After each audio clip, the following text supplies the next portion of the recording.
रजनी ना में अपना सिर हिलाते हुए चीखती है। नहीं नहीं अमोदिता।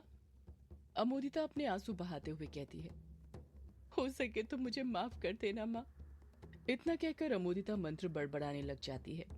अमोदिता को मंत्र पढ़ते हुए देखकर रजनी की रूह कांप जाती है। डर के मारे रजनी के पैर थर थर कांपने लग गए थे। रजनी अमोदिता को एकटक नजर से देखते हुए धीरे धीरे कहती है, नहीं नहीं अमोदिता। अमोदिता पढ़कर रजनी की तरफ वार करने ही वाली थी कि तभी अमोदिता के सामने वंदना आकर खड़ी हो जाती है और अमोदिता मंत्र पढ़ना बंद कर देती है। अमोदिता वंदना से कहती है, सामने से हट जाइए वंदना भाभी। वंदना अपनी जगह पर अडिग रहते हुए कहती है, नहीं अमोदिता, मैं नहीं हटूंगी, तू गलत कर रही है। अमोदिता अपने आंसू पोंछते हुए कहती है, मैं कुछ गलत नहीं कर रही हूँ। अब भी नहीं है इस औरत ने क्या क्या किया है। इसी ने विराट भैया पर टोना करके उनको वश में किया था। सारी प्रॉपर्टी अपने नाम करा उन्हें ग्रेवयार्ड कोठी भेजा था। ना ही ये विराट भैया को उस रात जबरदस्ती करके ग्रेवयार्ड कोठी भेजती, ना ही उनकी मौत होती। वंदना लंबी आह भरते हुए कहती है, मुझे ये बात पता है अमोदिता। जब मैं बंद कमरे में साधनाएं कर रही थी तो कई चीजें मालूम पड़ी थी। ये भी कि हमारे घर में मुझे छोड़कर भी कोई सौदाइन है। अमोदिता शॉक्ड होते हुए कहती है, क्या कहा आपने? आपको ये बात पता है फिर भी आप चाहती हैं कि मैं इस औरत को छोड़ दूं? वंदना अमोदिता को अच्छे से समझाते हुए कहती है, हाँ अमोदिता, मैं चाहती हूँ कि तू रजनी को छोड़ दे। वंदना का ऐसा बर्ताव देखकर रजनी को अपने किए पर पछतावा होने लग जाता है। वंदना अमोदिता से कहती है, हमारी दुश्मन रजनी नहीं है बल्कि वो यक्षिणी है। अगर हम लोग आपस में ही लड़ते रहेंगे तो हम कमजोर पड़ जाएंगे, और हमें कमजोर नहीं पड़ना है बल्कि उस यक्षिणी को कमजोर करना है। कमजोर करके ही मार देना है उसे। अमोदिता को वंदना की बात एकदम ठीक लगती है, इसलिए वो पलटकर कुछ नहीं कह पाती है। रजनी बड़ी हिम्मत करके जैसे तैसे करके उठती है और अपने किए पर पछतावा करते हुए कहती है, मुझे माफ कर दो वंदना। अमोदिता, मुझसे बहुत बड़ी गलती हो गई। मैं कभी समझ ही नहीं पाई कि हमारी असली दुश्मन कौन है, पर अब मैं समझ गई हूँ कि हमारी असली दुश्मन वो यक्षिणी है। मैं उस यक्षिणी को छोड़ूंगी नहीं। इतना कहकर रजनी अपना उल्टा हाथ आगे कर देती है। वंदना भी रजनी के हाथ के ऊपर अपना हाथ रख देती है। अमोदिता सोच में पड़ जाती है कि वो रजनी की बातों पर भरोसा करे या नहीं। अमोदिता कुछ सोच पाती उससे पहले ही वंदना उसका हाथ पकड़ती है और अपने हाथ पर रख देती है। वंदना बदले की आग में कहती है, अब उस यक्षिणी की खैर नहीं। रजनी वंदना का साथ देते हुए कहती है, हम उस यक्षिणी को छोड़ेंगे नहीं। अमोदिता गुस्से से कहती है, वो यक्षिणी युग जी को मुझसे दूर करना चाहती है ना, पर अब मैं उसे उनकी जिंदगी से दूर कर दूंगी। जैसे ही अमोदिता की बात खत्म होती है, आसमान में जोर से बिजली चमकती है और बारिश होने लग जाती है। बरसती हुई बूंदों को देखकर ऐसा लग रहा था जैसे वो बूंदें गवाही दे रही हों कि सौदाई कसम खा रही हैं और चाहे कुछ भी हो जाए वो अपनी कसम पूरी करके ही रहेगी। सुबह हो गई थी और सुबह के 8 बज रहे थे। वर्चस्विनी पुलिस स्टेशन में बैठी हुई थी। उसी के साथ चैटर्जी भी वहीं पर बैठा हुआ था। वर्चस्विनी हमेशा की तरह परेशानी में लग रही थी और किसी सोच में डूबी हुई थी। उसी के ठीक सामने बैठा चैटर्जी केस की फाइल को गौर से पढ़ रहा था। उसे अभी भी लग रहा था कि उसके हाथ से कुछ न कुछ तो जरूर छूट रहा था। वर्चस्विनी टेबल पर रखा अपना मोबाइल उठाती है और चार्ली को फोन करने लग जाती है, पर चार्ली का फोन नहीं लगता है। वो परेशान हो जाती है और ये परेशानी उसके चेहरे पर साफ दिख रही थी। वर्चस्विनी जाटव को फोन करती है पर उसे भी फोन नहीं लगता है। वर्चस्विनी बार बार चार्ली और जाटव को फोन कर रही थी, पर दोनों का ही फोन आउट ऑफ नेटवर्क था। वर्चस्विनी को गुस्सा आ जाता है और वो गुस्से से अपने मोबाइल को टेबल पर रख देती है। चैटर्जी तिरछी नजर से वर्चस्विनी को देखता तो जरूर है, पर कुछ रिएक्ट नहीं करता है। वर्चस्विनी मन ही मन सोचने लग जाती है, चार्ली और जाटव कहाँ पर रह गए? इनका फोन भी नहीं लग रहा। पता नहीं इन्हें तारा की असली माँ देविका के बारे में कुछ पता भी चला होगा या नहीं। आज सुबह तो ये दोनों आने को बोल रहे थे, फिर अभी तक आए क्यों नहीं? वर्चस्विनी बार बार यही सब सोचती जा रही थी और परेशान होती जा रही थी। चैटर्जी से वर्चस्विनी की परेशानी देखी नहीं जाती है और आखिरकार वो वर्चस्विनी से पूछ ही लेता है, आप क्या सोच रही हैं मैम? वर्चस्विनी बात को काटते हुए कहती है, कुछ नहीं चैटर्जी। चैटर्जी फाइल के पेज पलटाते हुए कहता है, मैम, मैंने आपसे कहा ना कि हमें झूठ नहीं बोलना चाहिए। झूठ बोलने से पाप बढ़ते हैं और आपने तो सुबह से ही पाप करने शुरू कर दिए। आपको ऐसा नहीं करना चाहिए। नहीं बताना तो मत बताइए, पर प्लीज झूठ मत बोलिए। वर्चस्विनी चैटर्जी को गौर से देखते हुए कहती है, तुम बहुत अजीब हो चैटर्जी।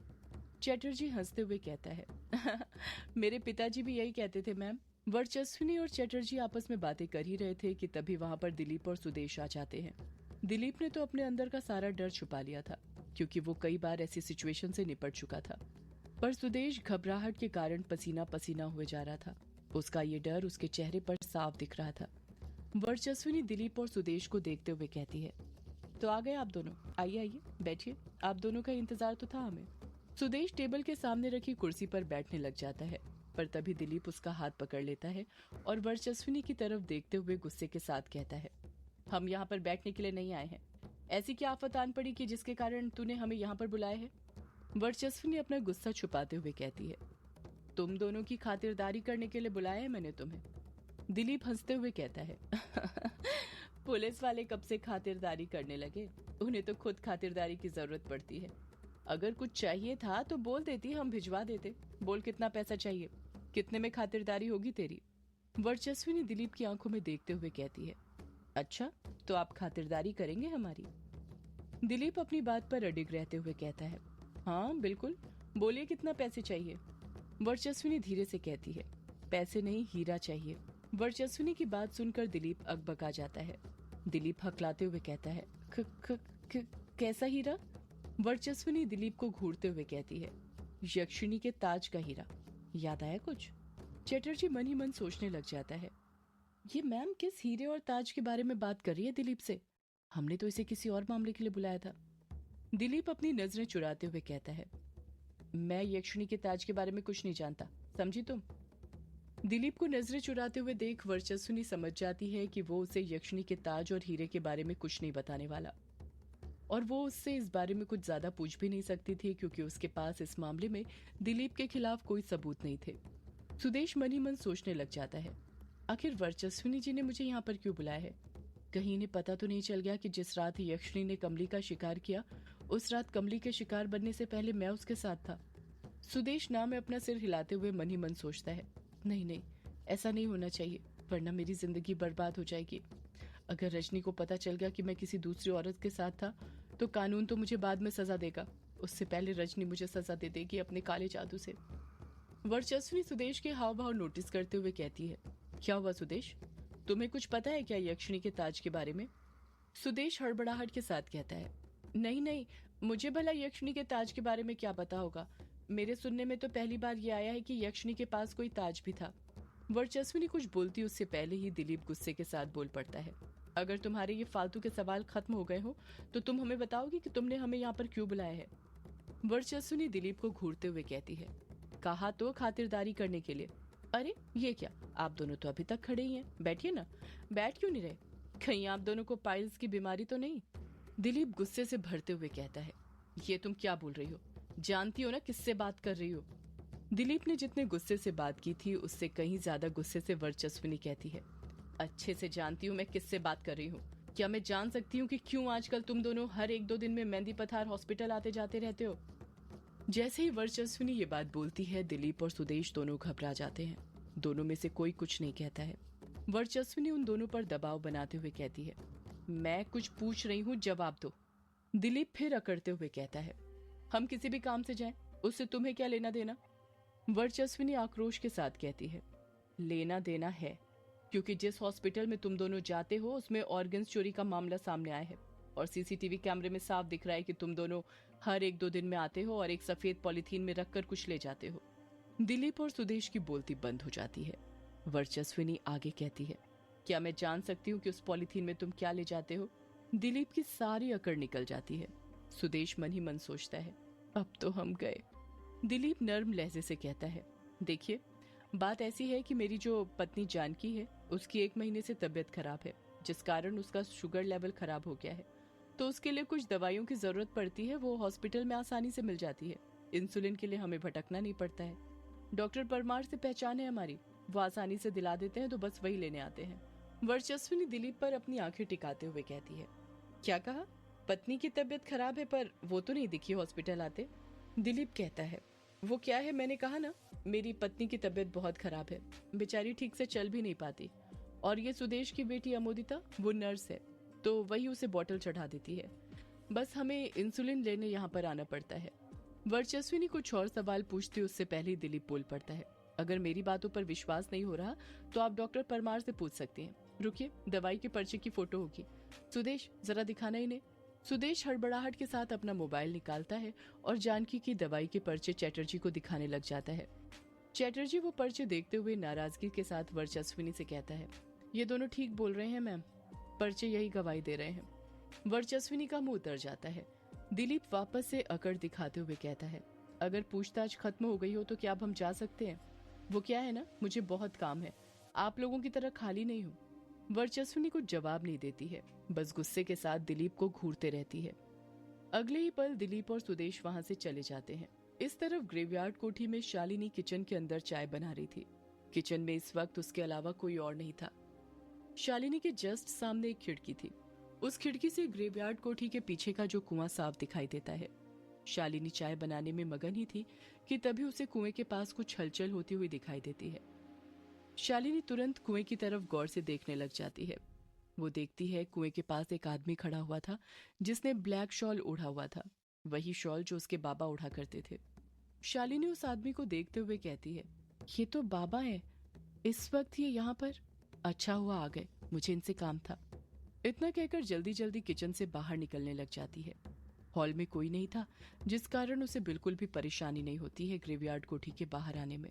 शालिनी कुएं के पास आकर खड़ी हो जाती है, जहां पर उसे उसके बाबा दिखाई दिए थे, पर अब वो वहां पर नहीं थे।